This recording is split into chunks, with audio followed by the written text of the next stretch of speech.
Hi hello నమస్తే welcome back to our channel Manujona vlogs. నేను మీ బాబీని. ఈరోజు మీకు నేను గొల్లల మామిడాడులో ఉన్న ఒక వారాహి అమ్మవారి గుడి ఎలాగా స్థాపించబడిందో దాని గురించి చెప్పాలనుకుంటున్నాను. సో నేను చూశాను, నేను బాగా ఎక్సైట్ అయ్యాను చూసి. సో ఆ వీడియో అసలు ఆ గుడి ఎలా స్థాపించారు, ఎందుకు స్థాపించబడిందో మీకు నేను వీడియోలో చూపించాలనుకుంటున్నాను. So let's watch that video. మీరు చూడండి, మీరు చూసి ఆనందిస్తారని అనుకుంటున్నాను. సో అక్కడ జనాలకు కూడా ఏంటంటే ఆ అమ్మవారు విగ్రహం చూసి అక్కడికి వెళ్ళి దర్శనాలు చేసుకుంటే మంచి జరుగుతుందని అందరికీ నమ్మకం ఉంది. సో నాకు ఆ నమ్మకం ఉంది. నేను వెళ్ళాను, నేను దర్శించుకున్నాను. సో అసలు అక్కడ ఏంటి, దాని యొక్క స్టోరీ ఏంటి, అది ఎలా అక్కడ స్టార్ట్ చేయబడిందో అదంతా మీకు వీడియోలో చూపిస్తాను. Let's watch the video. But మీరు మర్చిపోకండి, సబ్స్క్రైబ్ చేయండి, లైక్ చేయండి, షేర్ చేయండి. సో అది నాకు సపోర్ట్ ఉంటుంది. అలా చేస్తే నేను ఇంకా ఇలాంటి వీడియోస్ ఎన్నో చేస్తాను. So please let's watch the video.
Hi అండి. సో ఈ రోజు మీకు నేను చెప్పాను కదా, ఇక్కడ గొల్లల మామిడాడు దగ్గర వారాహి అమ్మ గుడికి వచ్చానని. సో ఇది గొల్లల మామిడిలో శ్రీ వారాహి అమ్మ దుర్గ ఇక్కడ వెలిశారు. సో ఆవిడ ఇక్కడ సొంతంగా పీఠ ఉంది. సో ఆవిడకి ఇక్కడ గుడిలో వారాహి అమ్మ కల్లోకి వచ్చి ఇక్కడ పలానా చోట నేను ఉన్నాను తీసుకుని దాంట్లో పూజలు స్టార్ట్ చేసి ఇక్కడ గుడిలా స్థాపించమని చెప్పారంట.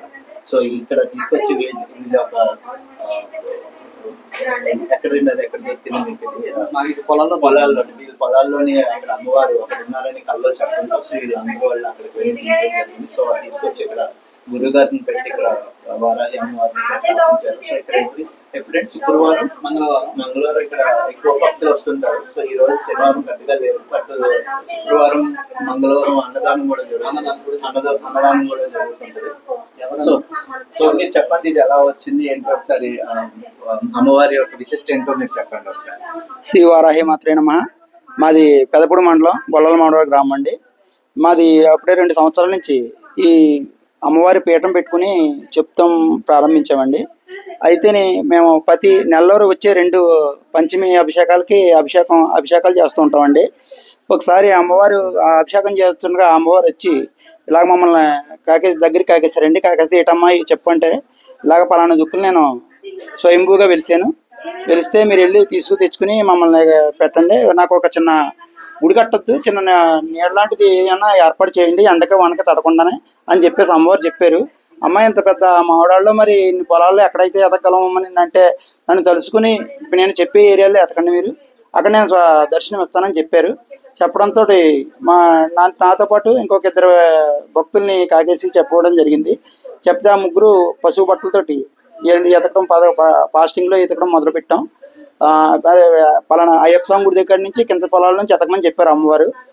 10 గంటలకే ఎతకడం స్టార్ట్ చేసామండి. కరెక్ట్గా 1 గంట ఆ టైంలోని దుర్గమ్మవారు విగ్రహం కనపడ్డదండి. అయితే మాకు విగ్రహం అయితే కనిపించింది కాక నిదర్శనం మాకు గుమ్ముని కనపడట్లేదు. అయితేనే ఏం చేయాలా, కనపడిందమ్మా ఏం చేయాలని చెప్పేది మనసులో తలుచుకుని దాని మీద ఉన్న దుమ్ము దోలు అన్నీ చూస్తే కళ్ళు కనిపిస్తున్నాయండి. ఆ తర్వాత కిందకి బాగా చూస్తే ముక్కు కడ కనిపించి అమ్మవారి నిదర్శనం రూపం కనపడుతుందండి.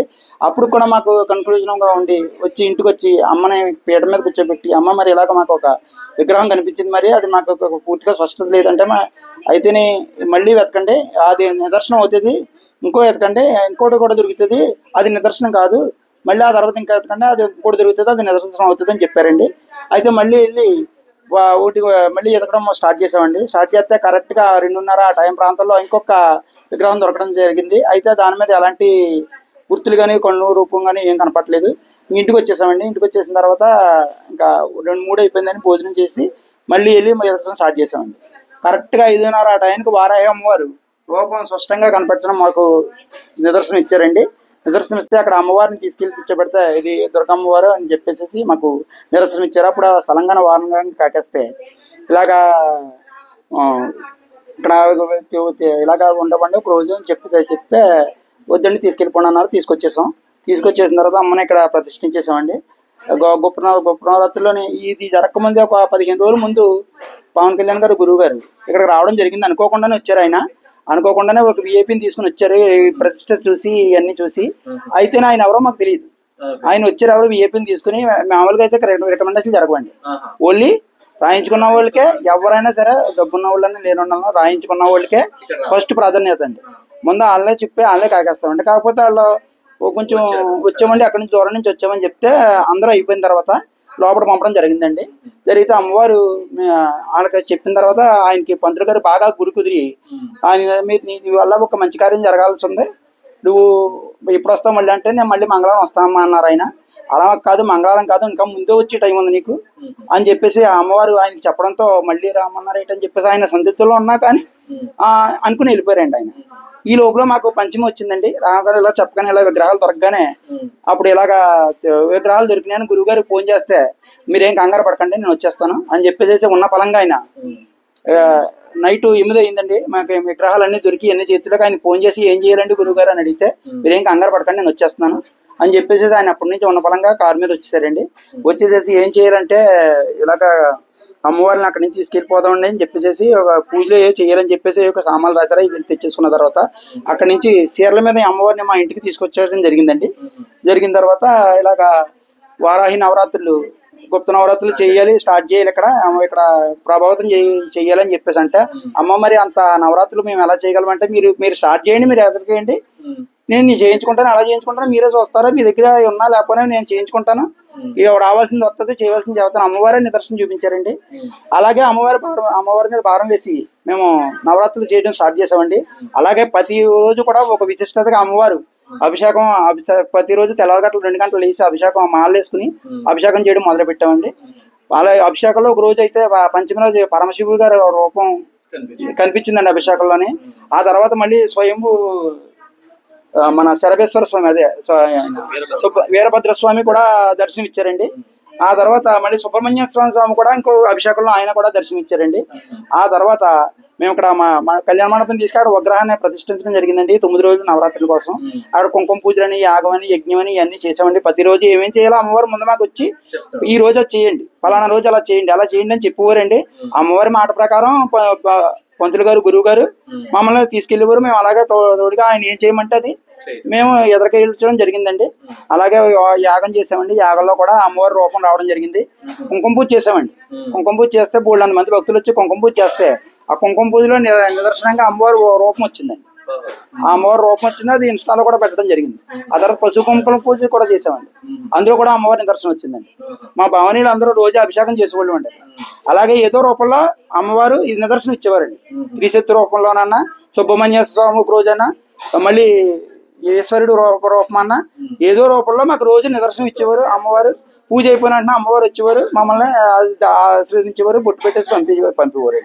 ఇలాగ 9 రోజులు అయిన తర్వాత అమ్మ ఏం చేయాలంటే మీరు ఏం కంగారు పడకండి, పలానా దుక్కున నేను గుడికి వచ్చేలా నేను చేస్తాను, మీరు కంగారు పడడానికి వచ్చిన తర్వాత అక్కడ గుడి కట్టి అక్కడ వ్యవహారం తిరిగినని చెప్పిందండి. అమ్మ గురించి ఇలాగ వెయిట్ చేస్తున్నామండి. ఆ గుడి ఎక్కడ వస్తే అక్కడ సేవ చేసుకోవడానికి సిద్ధంగా ఉన్నామండి. అది చూసారు కదండి, ఇది యాక్చువల్గా ఇది అమ్మవారు వీళ్ళకి స్వయంగా కళ్ళలోకి వచ్చి చెప్పడంతో ఇప్పుడు ఇక్కడ విగ్రహాన్ని స్థాపించారు. సో ఇంకా గుడి కట్టడం కూడా అంత అమ్మవారిదే. సో ఆవిడ ఎక్కడ నిదర్శనం చూపిస్తే ఇంకా అక్కడ వీళ్ళు గుడి కట్టడానికి కూడా రెడీగా ఉన్నారు. సో వాళ్ళు అప్పటి వరకు ఇక్కడే వీళ్ళ ఇంట్లోనే ఇదంతా వాళ్ళ సొంత ఇల్లు. సో వాళ్ళ ఇంట్లో విగ్రహాలను పెట్టుకుని వాళ్ళు రోజు పూజలు చేసి కుంకుమ పూజ చేస్తున్నారు, వచ్చిన భక్తులకి పూజలు చేస్తున్నారు, అండ్ దర్శనాలు కూడా చేయించుకుంటున్నారు చాలా మంది. సో ఎవరైనా రావాలనుకున్న వాళ్ళు శుక్రవారం, మంగళవారం రండి, ఎందుకంటే అక్కడ బాగా విశిష్టంగా పూజలు జరుగుతాయి ఇక్కడ. అండ్ ఇక్కడ వారానికి 2 సార్లు శుక్రవారం అండ్ గురువారం అన్నదానం కూడా జరుగుతుంటది. సో మీకు నెంబర్ కింద డిస్ప్లే ఇస్తాను, ఒకవేళ ఎవరైనా అన్నదానానికి ఏమైనా చేయాలనుకుంటే సో ఆ నెంబర్ కూడా మీకు డిస్ప్లే ఉంటుంది. సో మీరు ఆ నెంబర్కి వాళ్ళతో కాంటాక్ట్ అయ్యి వాళ్ళకి ఏం చేయాలనేది వాళ్ళ డీటెయిల్స్ మీకు మొత్తం చెప్తారు. సో దాని ప్రకారంగా మీరు ఫాలో అవచ్చు. సో మీరు ఎవరైనా రావాలి అనుకుంటే వారాహి అమ్మవారి దర్శనం కావాలి, ఇక్కడ స్వయంభూ అయింది కాబట్టి ఎవరికైనా వారాహి అమ్మవారి దర్శనం చేసుకుని మీ కోరికలు నెరవేరాలనుకున్నారు ఇక్కడ గొల్లల మామిడాడులో ఉన్న వారాహి అమ్మవారి గుడికి వచ్చి దర్శనం చేసుకోవచ్చు. నేను హైదరాబాద్ నుంచి వచ్చా, సో నేను ఇలాగ ఇన్స్టాలో చూసే వచ్చాను. సో మీరు కూడా ఎవరికైనా వారాహి అమ్మవారి దర్శనం కావాలనుకున్న వాళ్ళకి దర్శనం చేసుకోవచ్చు. థ్యాంక్స్ అండి, థ్యాంక్స్ అలాట్. మీ పేరండి? కిరణ్. ఈయన పేరు కిరణ్, మీ పేరు? శంకర్. సో వీళ్ళిద్దరూ ఇక్కడ మెయిన్ ఎవరైతే ఈ గుడికి మొత్తానికి వీళ్ళే మెయిన్ పర్సన్స్. సో వీళ్ళు ఇంకా ఇదంతా ఇక్కడ వీళ్ళే నడిపిస్తున్నారు. ఫ్యూచర్ లో కూడా ఏం జరిగినా కూడా ఇంకా అమ్మవారు అలా చెప్తే అలాగా వీళ్ళిద్దరూ దాన్ని ఇంకా ముందుకు తీసుకెళ్తారు. సో థ్యాంక్స్ అండి, థ్యాంక్స్.